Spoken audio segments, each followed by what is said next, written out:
This is the one that's using only one polygon.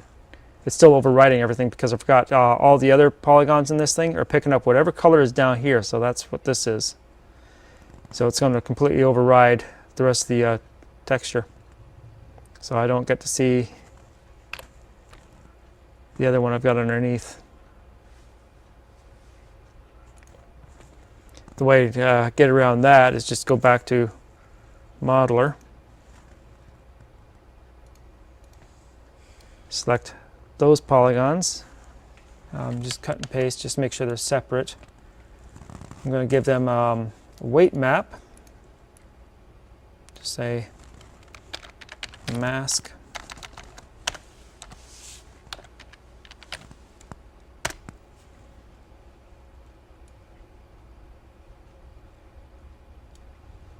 So now everybody's 100% there. Select him. Give him a value of 0. Now he's part of the same weight map. Merge the points.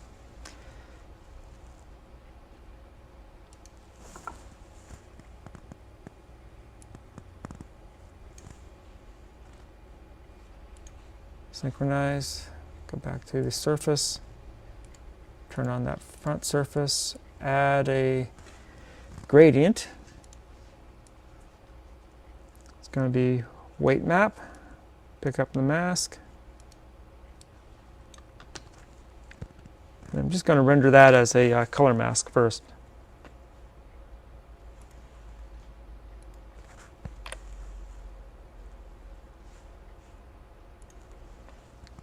And of course that's not working.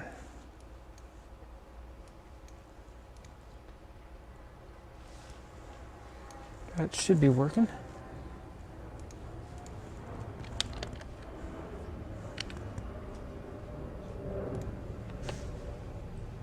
We're looking at the right side? Should be.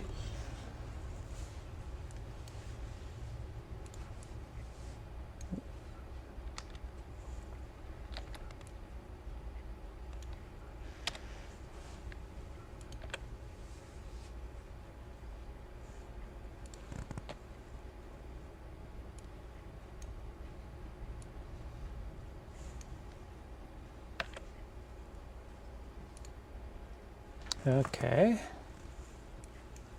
This is all working before. Wait.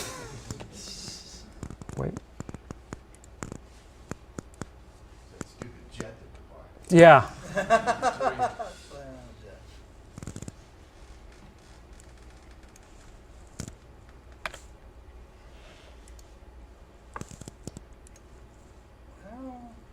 Did you merge your points as well, your weight map blend? Yeah. Okay. But I should be looking right at that face there.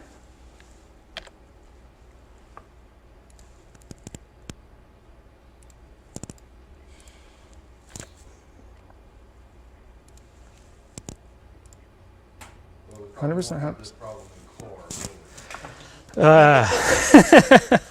Or any problems. Core? What's core? Okay, I think I might have lost something in here. Okay, first of all, I'm going to center this cube. Yeah.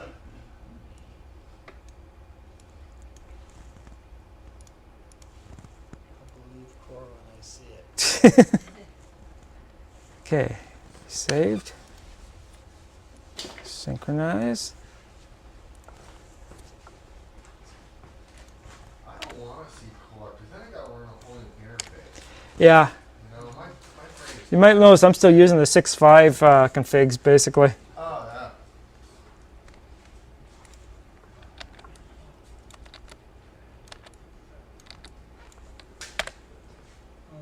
Okay, I think Rob Power is pretty much said it's like people don't want to learn new interface.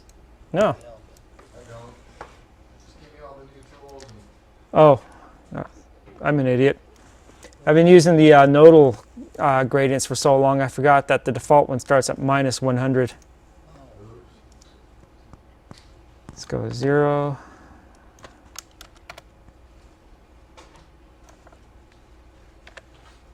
There we go. Now something's happening.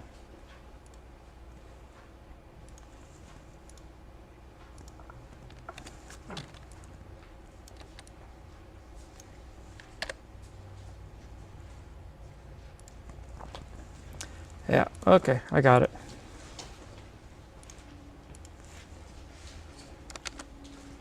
Set the map value back to 100.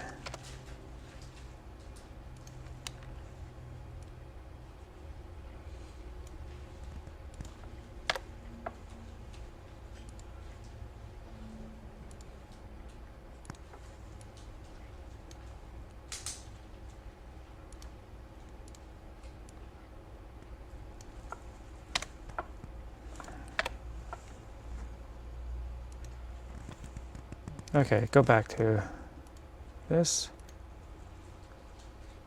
Switch this to alpha.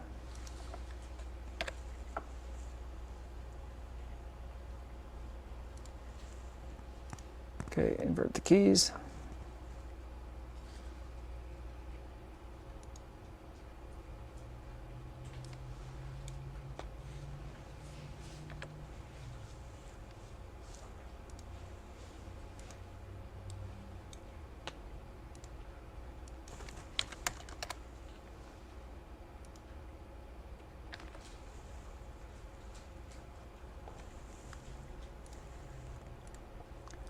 I'll get it working yet.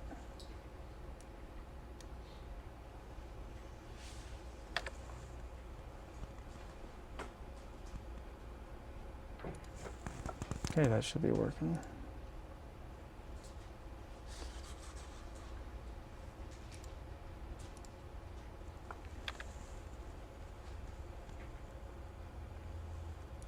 Oh, duh.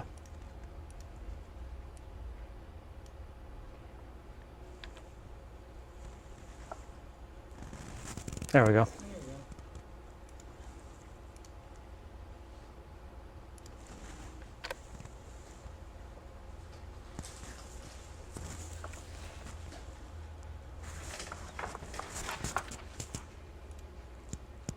There. So now I've got a high-res concrete texture over top of the larger one that's a little bit lower res. And by doing a feathered alpha like that, you can actually have that blend together.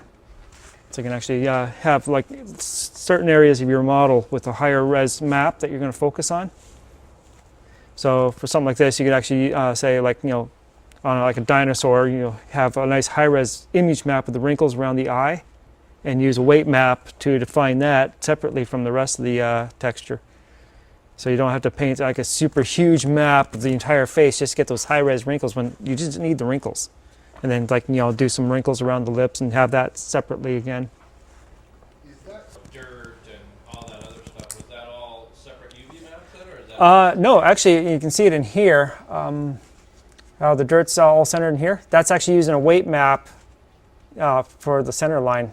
Like when you load that ball turret up here, let me set the options again.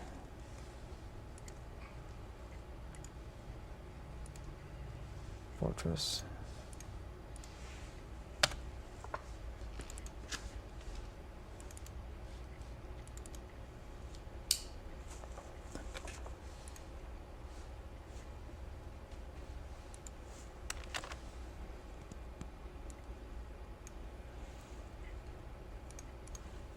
You can see how this ring is actually 3 sections. I'll just copy those over here. By the way, weight shade is the mode I usually do most of my modeling in because it's pretty easy on the eyes and I can see where geometry is going to be. It's a little bit nicer looking than some of the other display modes like wireframe shade. Can get a little bit harsh and it's a bit slower to update too. But weight shade, it's actually fairly fast, really responsive. And I can also select different sections and weight shade them a little bit differently. But that's the ring around the ball turret. So there's my top section.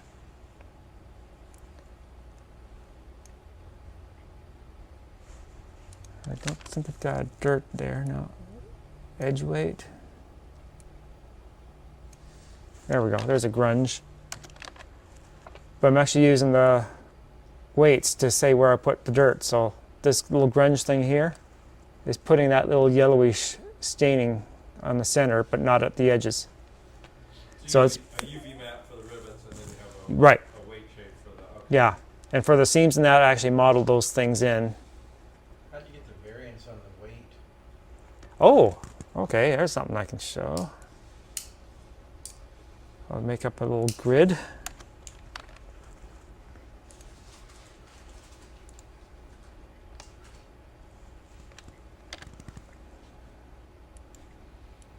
Say 20, 20.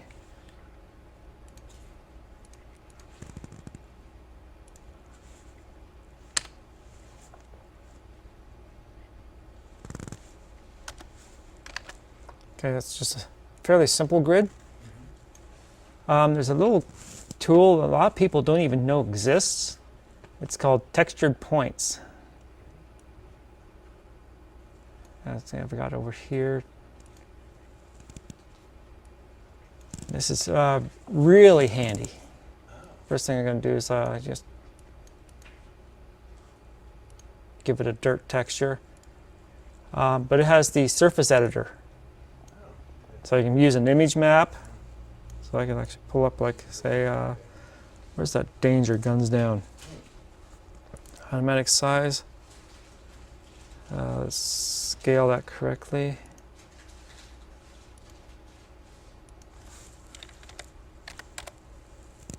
That is backwards. So it's kind of hard to see because it's only weighting the points. If I had a higher resolution map, you'd be able to see more of it. You can use procedurals. So there's a turbulence on that now. So you don't have to necessarily, or you could select your points and just use those. Yeah. 50.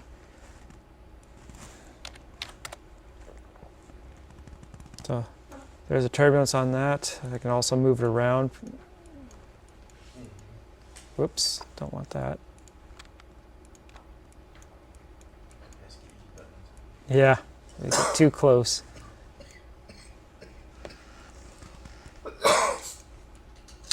And you can layer these things just like any other surface, but you know your resolution is limited by the number of points in your geometry. You want ripples, planks don't show up too well. Bricks.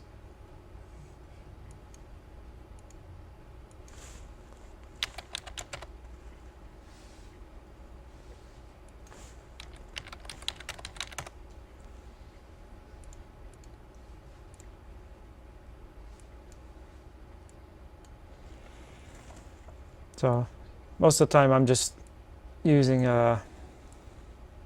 turbulence just to get randomly stuff in there. Or crumple's another good one.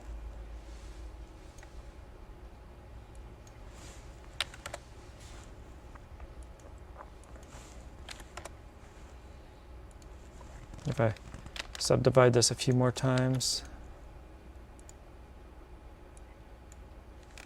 start seeing the detail of the texture a little better.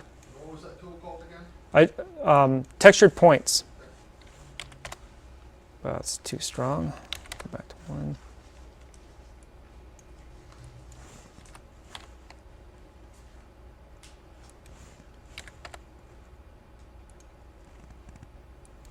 But it always goes from 0 to positive, it doesn't go negative. I can go negative. If I got another layer here, procedural value, bring this guy down at the bottom, -1. Okay. And there's also other tools for rearranging the thing. One that comes with LightWave is normalize map. So I'll kill this and select that texture, which is dirt. And that scales it back down from 0 to 1. Or I can pull that up again, normalize it, start at -2. Pick the dirt texture again. Or you can even use that to negative it. Like dirt. So 1, 0. Now I flipped it over. Oh, I see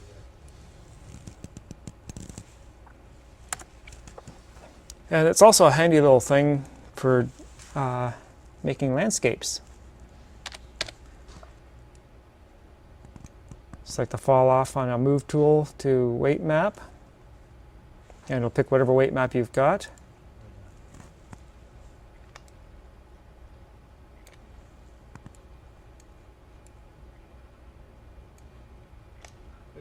Quick and dirty terrain. Yep. So if you have like an elevation map, you can throw that in there as your textured points and move this and get an instant terrain. So show you a quick way of that, doing that. Go back to top view. Create a box. Say 200, 200, 200. Chris, if I don't take TLM data.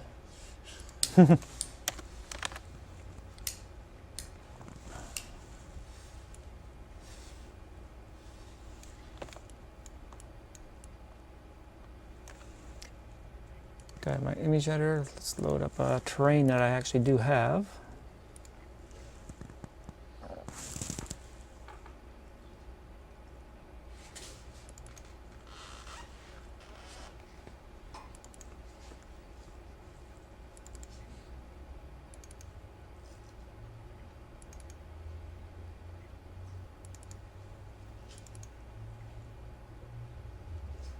Where is it? There it is. This is actually a terrain I created in a program called GeoControl. So let's go to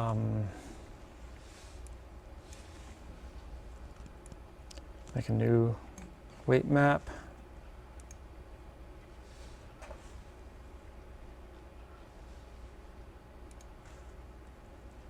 Map, textured points.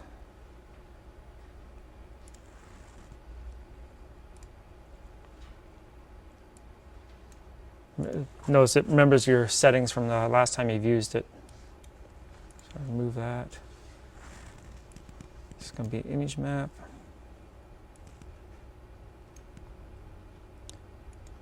Y-axis, automatic sizing.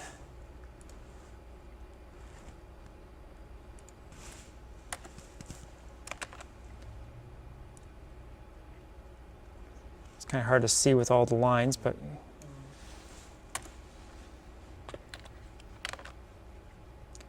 going to go to a smooth shade here.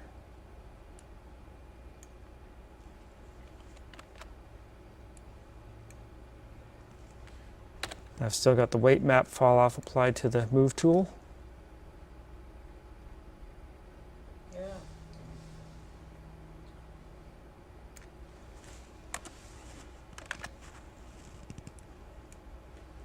Actually, at work, I use a tool called Map Windows that can generate a graphic using TLM data. Mm-hmm. Just about any color that you want for the elevation. Play around with that. Probably create a. Basically, use this technique to make a realistic terrain out of that. And I'll give you an idea how close that is. I'll pull up the animation that I've set up with this. So, previews.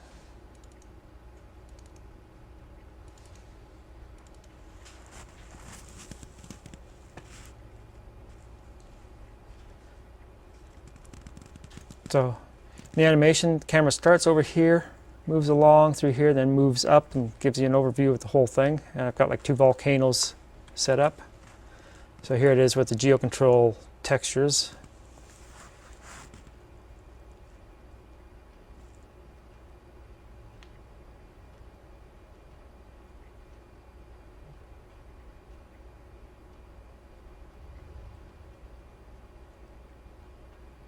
I'm still doing some polygon reduction on the model. It's still about 2 million polygons, and I don't need all that. So you can animate that move too, and then do animate like a terrain drone. Yeah. Yeah, so there's the. I've actually done that for a landscape a few years ago in a production, where I actually did a couple procedural textures moving around in Modeler, and using the texture points, I moved things around and figure, okay, that's where I want them, and I move them, done. The texture points is under map. The map now. Yeah, I'm not sure where it is in the standard configs, but that's where I've got it. Okay. But it's called textured points, and it's a pretty handy little thing. So I've been using that for doing all kinds of like dirt maps for like the ball turret. Let's go back to my white shade here. But that explains why I have this like slice going through the center of all these frames, is it just gives me that extra little bit of geometry to attach a weight to. So there's more of that dirt texture, or a dirt weight map. No edge weighting. There's grunge. And again, it's just the same idea. I just select the points where I want, then apply textured points to it, and just randomizing it. This is actually an area where I did use some sub patches in this area. These are the Catmull Clarks, but they actually blend right into regular geometry. So that's one of the nice things with Catmulls, is they don't pull away if you have a polygon beside that's not sub patched. They blend together like a Metaform tool does. So, grunge, scorching on the guns, paint chips. You might notice I've got a few very high levels in here. So your paint chips are procedural as well? Or? Yeah, but I'm using all these weight maps as alphas, so I can just place them exactly where I want. You modeled all your panel lines, it looks like. The main ones, yeah. It's like, this thing has, when you look at a real ball turret, those seams actually go pretty deep. Yeah. And, the side here is actually a different piece of, like a whole different piece of metal than the rest of the panels. Like, they're actually screwed on. And the screw threads, that was the alpha for those, texture offsets. And what this is doing is I'm feeding that into the positions for various procedurals. So each procedural is slightly offset based on which weight map it's on. So the procedural that's here doesn't line up with the one over here anymore. Its center is off somewhere. So that gives me even more separation in my textures.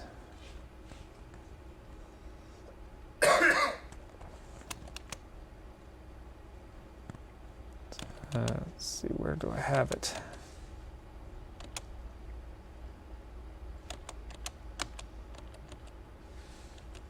Okay, here we go. See, right now this little texture here continues on from one surface to the other because I just copied it from one to the other. But you can still see it's using the alpha weight map to keep it around the corners, but it matches up. Then when I added in that little offset, now it doesn't continue across anymore. So it actually looks like completely separate panels. Like that dirt there doesn't continue over to the next one. So the procedural is actually texturing apart, but it's only showing up where you Right. alpha. Yeah. And by keeping, here I got the same problem where the texture goes across from one panel to the next and it's continuous, so it looks like you just painted the thing on. But the rest of the thing, it's all separated out. I didn't worry about changing that because you barely even see this ring. But it just keeps everything separated, like even the panels here. Like that wood and this is all the same surface. But I just keep everything broken apart. And it was pretty easy to do. I just select one of the panels, select the connected, and then just give it a random weight map that I specify myself. So all the frames are all slightly different. And it looks pretty too. And that's all the weight maps on that.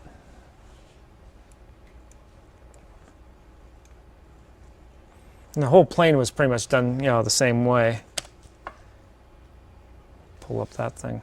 You said they had bought that model, but then you ended up Yeah, it was the one that we've had since you know, the early dogfights days, and it's been a nightmare. It was built to the wrong scale, first of all. Then, you know, geometry on the thing was crap.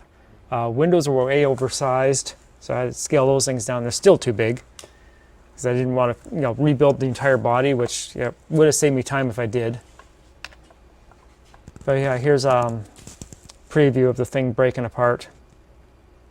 It took months to get some of the stuff working, and the hardest part on here only took 2 days.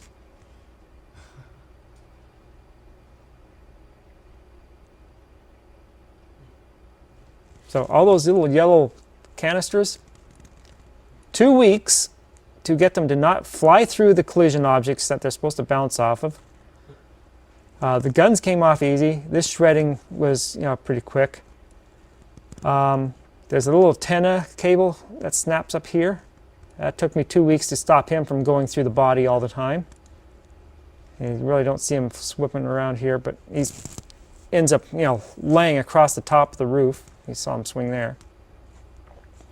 But at this point, you know, plane's actually flipping upside down. And he did just swing across there. I think that might be him. Were you doing it like antenna wires and stuff? Yeah, there's an antenna wire right there. What is that, just a tube? It was actually animated with a 2-point polygon chain.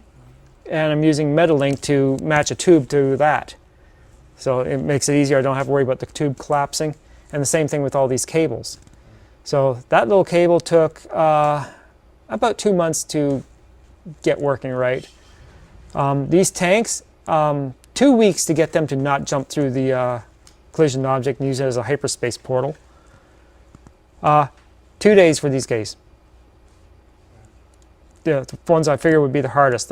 These cables here are actually 1 day. They actually worked on the second try. I actually modeled a collision object on the other half of the plane, and these guys were all, you know, aligned with sockets in that collision object. And I didn't worry if they jumped around too much because they're going to be hidden by the plane for a while. And then when it pulls apart, it worked fine. The cables on the other half took a couple days to get working. Just, you know, various, you know, settings, you know, try this roughness. Okay, try this roughness. And it's like one of them kept getting caught and didn't want to let go of the other half of the plane. And it started stretching for like a mile. I was like, nope, that's not working. You could just go in and edit the dynamics. Not when it's doing a big stretch like that, because you know, it's not giving me any motion where it's, you know, snapping around. I did modify a couple of these guys that were popping through at first. So I used edit effects to push them back in, because right there they actually popped through the side. And I thought, well, maybe I'll just rip the fuselage apart there and have some particles come off. So I started looking at it. It's like, nope, it's going to be easier just to move these guys in. So on something complex like this, how's your hierarchy structured? Is it in layers? Oh yeah, this whole plane. You know, oh, here's the clean version of the plane.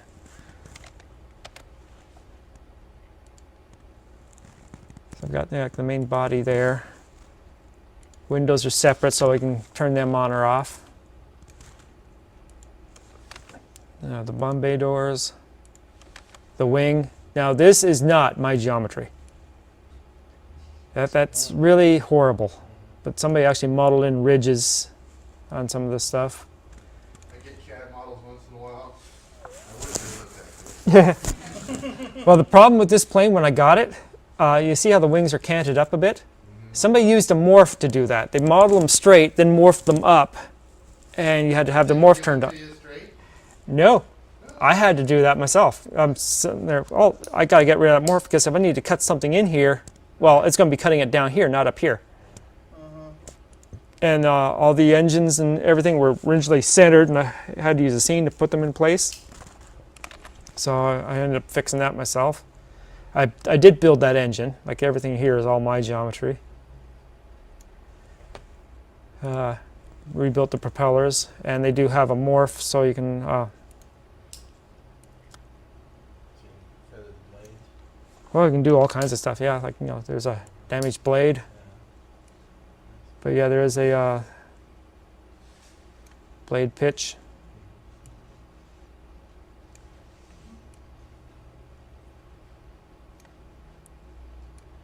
Lots of destruction. And each one's a separate layer. Second wing, same idea. Had to move everything out into place.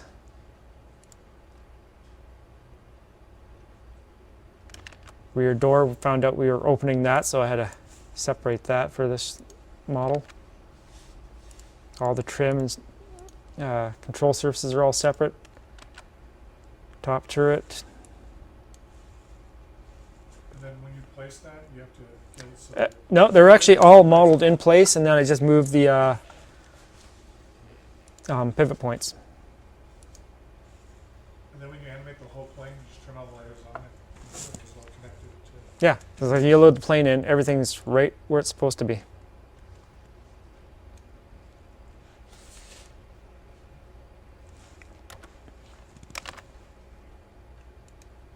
Once I had all that stuff, and it's just a matter of going through and setting up pivot points for everything. So, there's all the pivot points. And this is only 620,000 polygons. You know that the original design of the plane, it didn't have a rear gunner. Yeah. Well, this is supposed to be the F model, which, if you look at any F models, you'll have like two large windows, one on this side and one on the other side, and there's a gun sticking out both of those, and there's two guns sticking out the nose. Originally had that model, but our set didn't have those. So I had to go and take them all out. And they're also, on our set we didn't have their astrodome, which is what they call that little window up here. See if I can display this.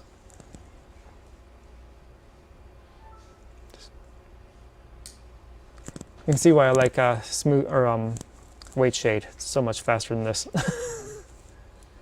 It's like that's not even showing me all the geometry. So yeah, we got a weird F model because the later F models had the ability to feather the blades, but they're also supposed to have like all the nose guns too, but we don't have this in ours. And then the G's got the another set of guns underneath called the chin turret, which we don't have on this one.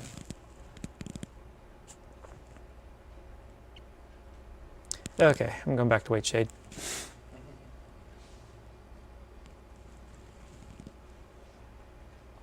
As soon as it lets me.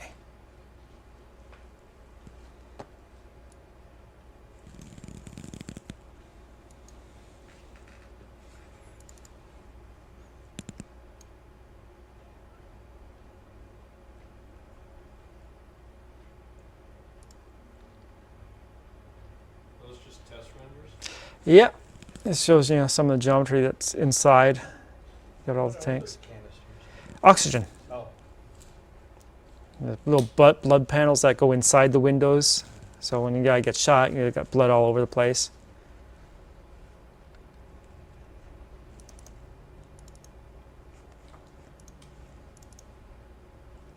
And again, that's using that same UV trick to get all those rivets where I wanted them. Like this whole plane is all the rivets on this plane are using the IFW rivets. And lots of other stuff. Like the wings alone are just insane for their nodes. I can pull that up here. Surface. Wings. This will not fit on the screen.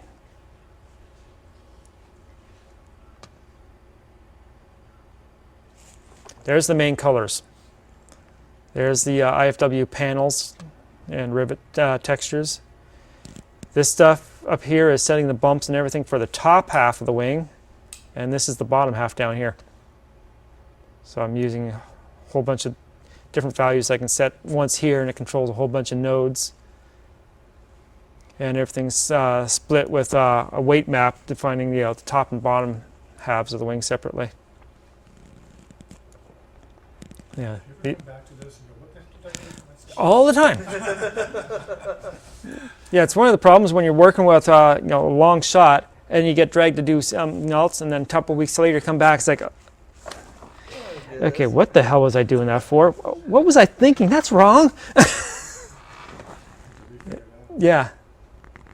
It's like even now I'm looking at this thing. Like, some of this would have been simplified if the IFW nodes worked like the regular nodes.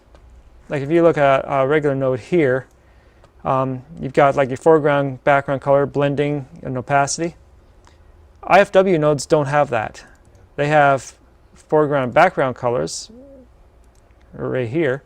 Your alpha is a completely separate thing.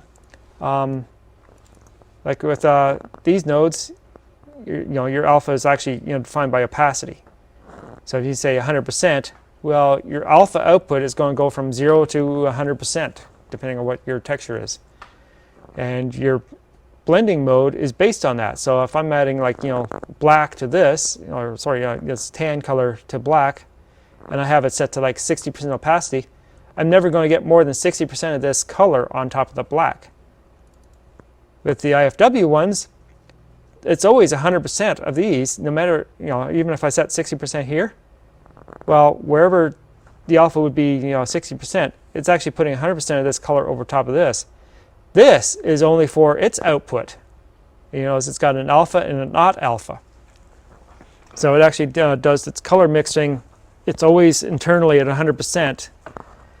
And its alpha output, like these two values, are only for what you get out of the alpha outputs. It has nothing to do with the mixing of the two colors above it. So you can actually set your alpha range. So I can put it on like 30 to 60, and my alpha value out here is going to be 30 to 60 no matter what. Or if I use the not alpha, it's going to be 60 to 30. It'll just be the reverse of it. So I want to mix these colors together with something else. I have to use a mixer, which gives me the same thing that these textures do here. So I can now use my alpha here to go into the opacity to mix the output color from this with the output color from that. And then I do it again here, and again here, and again.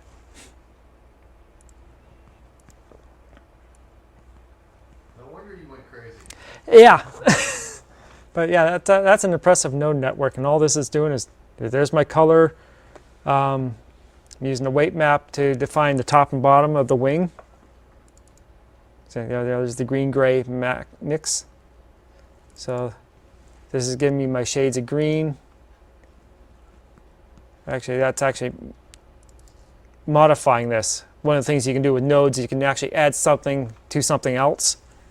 So I'm taking my weight map, which is a very smooth transition from one shade to another, and then I'm adding this turbulence texture to it. So it now roughens it up a bit.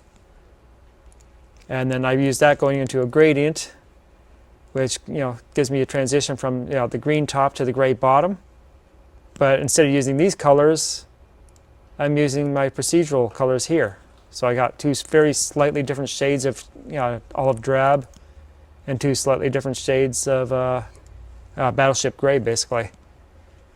So I've got that nice modeling, and it's being blended together. So now wherever you see green, is actually getting this color, and this gray is actually coming up with the modeled colors there. So that's the majority of the coloring you see.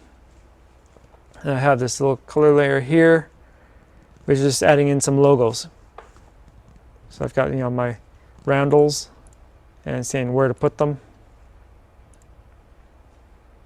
So that's just putting the nice markings on the wings. So that's all that does. How do you target where to put those and keep their shape? The easiest way, I make a polygon the same dimensions as my image, and I move it in Modeler to where I want it. And I have that. I just give it a temporary surface name like image placer. Okay, that was weird. I thought, well, something's going wrong with my computer. Yeah.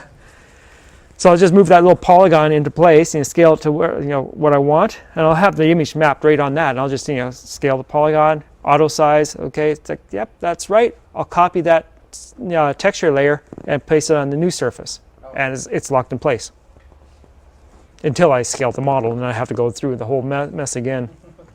So you use that polygon? I get rid of it later on. It's like I don't need it anymore. But sometimes, like if it's a fairly low poly model, I'll leave the polygon sitting just underneath the surface. So if I need to move it around again, I can just grab that and move it around. Yeah. Then there's It's just put on with like an alpha map or an alpha layer and yeah, I just use it as a standard image, and it's like a lot of times I'll have like an embedded alpha in the actual image itself, so I can like put it on for decals. And then here's What a format do you prefer to work with? what's that? What image format do you PNG. Okay. Just about everything I do is PNG or IFF if I still have those. Yeah, but not everything understands those anymore. Yeah. Oh, LightWave does. Photoshop actually comes with an IFF loader, but you have to manually place it in the correct directory because they couldn't do it for you. Yeah, there's a couple things in the CS5 stuff. Yeah, they had a hidden goodies for a while. Yeah. Yeah, there's just a general coating of dust, desert colored dust that goes over everything. And we got all the panel lines and rivets. And that's just mixing everything together with what was already there before. And this is the top half of the wing, this is the bottom half, top half, bottom half. Everything gets all blended together. How are you defining your panel lines? It's using IFW textures. Yep, and I've got the body all UV mapped, so if you look at these things, they're all using a UV.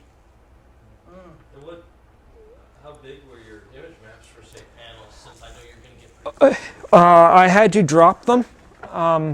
Originally, when I got this model, just for the nose section to do the rivets was a 9K image in grayscale. Then there's another 9K image for the panel lines. And then we had other textures for doing all the different paint colors. It was just way too many textures. That was just for the nose section. I wasn't going with the rest of the body or the wing, which even had larger images. And one problem with LightWave, 9.6 anyway, is once you get up to around the 7K image range, they start to disappear on the farm. So you have flickering textures all over the place. So for this, it's like, well, I can get these really nice high detailed rivets using these textures. So I'm going to do the rivets all procedurally. And it's like, well, I can also do the same thing with the rivets or the rivet panels. So I just loaded in all these IFW textures and lined them all up using the same things. That's why I've got all these little scalar nodes up here, where I just say, well, here's the disturb value for all these things, and it's like it handles all the different panels all at one shot. The radius of the rivets is one setting. I just set it there, and anything that's plugged into now has a radius of 0.2. And all the way through. I even had like a little temporary thing here because Viper didn't display these things right, so I had a little scaler that set it to show something right in Viper, but it doesn't render it right. So were you doing your panels then with just like colors of panels, and that's what defines the line between them? Nope, these are actual procedurals here. Yeah. It's like, this one's giving me rivet rust, which is, that marking around every rivet. The next one is, doing a texture right around the edge of every panel. And then I've got my rivets texture here. And this is doing the panel lines themselves. And everything's all matched up. The only problem with the IFW textures is when you set your rivets, like the number of rivets per side, it's, like X rivets across here and X down here as well. So I couldn't say, I want like a long panel with 13 rivets across and 7 down. Couldn't do that. It would be 13 squash ones here. So a lot of the problems like that were actually on the wings, but you don't really notice them. So I didn't worry about them too much. Get a good shot of the wings here. So all these rivets along here are actually pretty stretched out along that direction. They're kind of squashed this way, but we never actually looked at the wings in this area. But yeah, that little image layer I showed you, that's placing these markings.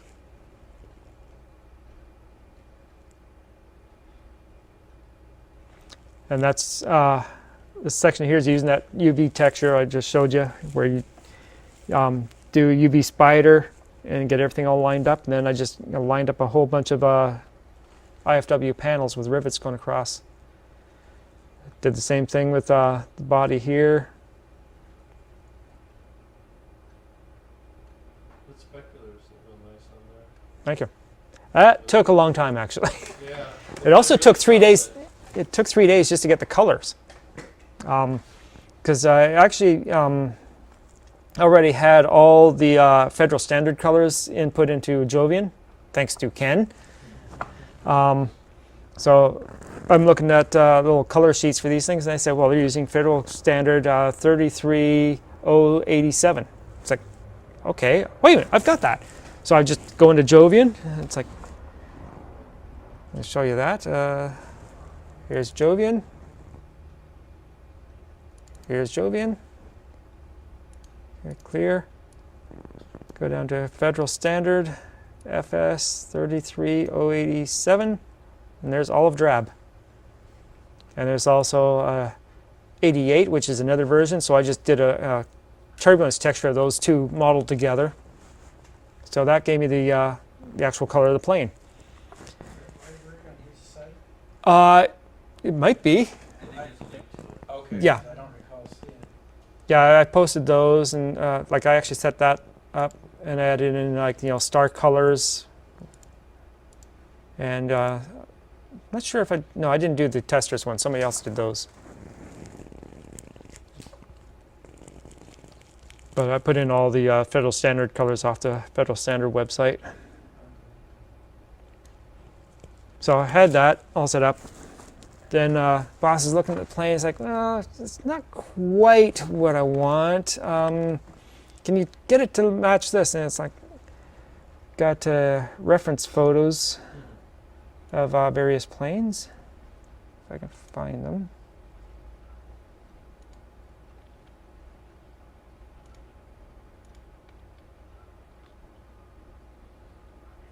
No, I don't think I have them on here.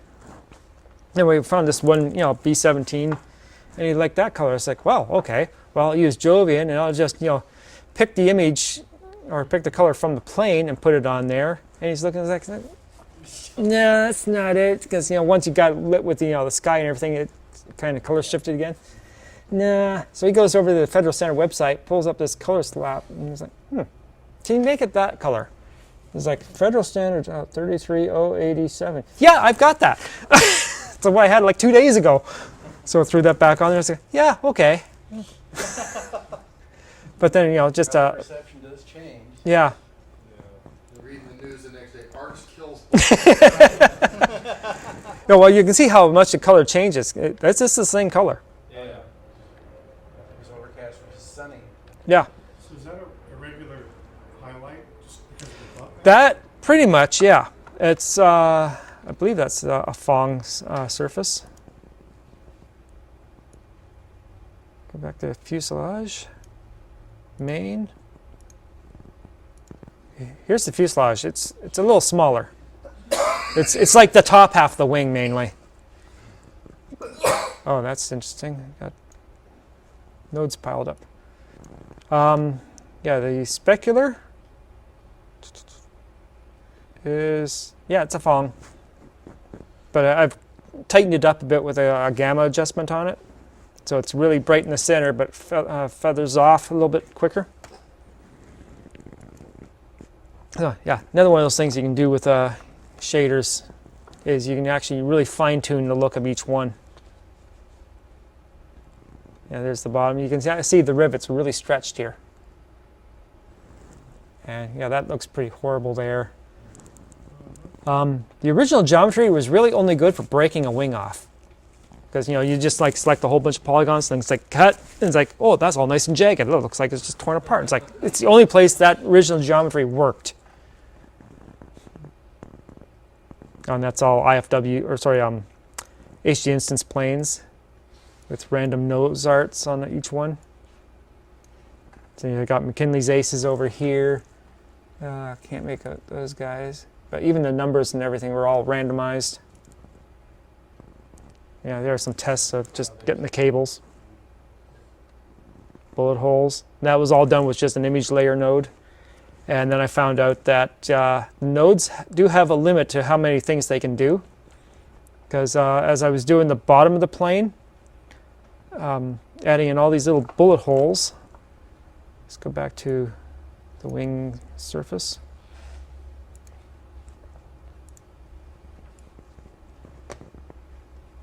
Oh, yeah, I've got the clean model. I had another image layer node here, kind of like the one that's set up here. But each one of these things was a bullet hole.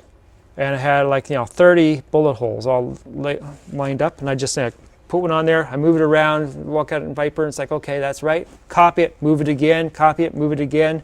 And then I can actually go through and I can turn each one on if I wanted to during a shot. Just animate the opacity and boom, the new bullet hole. Problem is, as I was adding in those bullet holes, I got to a point where I couldn't save the model anymore because that surface had too much stuff in there. So it's like, well, if I need to put a texture here, I have to lose a bullet hole.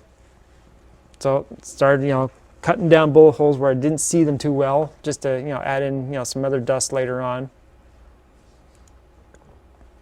So the number of image maps, or No, it was just the amount same of detail in that node oh, chunk. I see.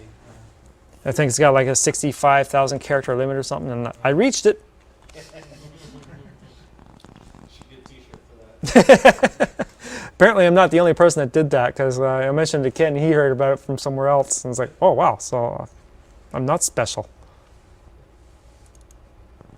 Yeah, it's like, each one of these little streaks was a separate node. Yeah, these little tiles here were actually just added, pretty easily. Just move polygon around with the image mapped on. It's like, okay, got that. Copy the image, paste it into an image layer, done. Oops. And then, there's that little texture I was showing before, but this is done the same way. It's just UV mapping along a tube instead of a flat stream. Oh, it's nylon or Well, copper mesh or whatever, mesh? copper tubing. Yeah. But we needed an engine because we were going to blow one up. So I went through and got some nice reference for the double WASP engine, which I actually had already built before for another plane. I just did a better model for this. So yeah, even beveled the edges on these nuts. I wasn't sure how close we were going to get. And throw in all the dirt and stuff after the engine got burnt. Yeah, there's the damaged blades. Breaking it apart.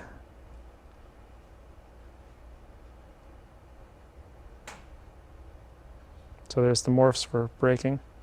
How do you break it apart? You just stencil? Pretty much, I just drew a bunch of splines and then had them slice through and then fill in the edges. Or in this case, I just took the outer skin again, sliced it up, pulled everything apart, and then did the smooth shift to put the thickness on. So every time I needed to cut another hole, basically I had to get rid of the old interior and create a new one. It was just a lot faster that way. And there's two morphs for the rip. So as it flies, it wobbles between the two.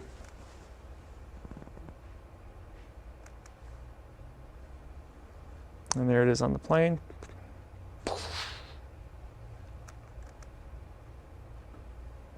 We never actually shattered the glass on this. That was just somebody else did up some maps, tried them out. It's like, yeah, too severe. And even after on that engine, after you break it apart, the UV textures still follow that. Yeah, Geometry. yeah. When you cut into geometry, the UVs are still there, which is nice.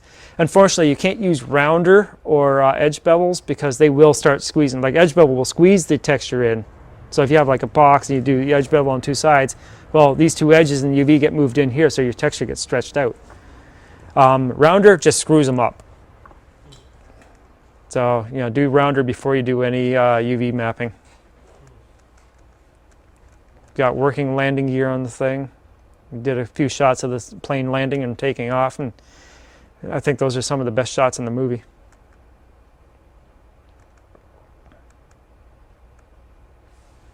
And there's shot the engine exploding. Pieces flying off with hard effects.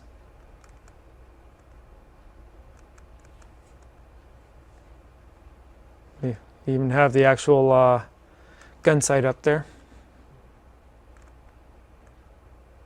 Yeah, that was the original turret, and then mine.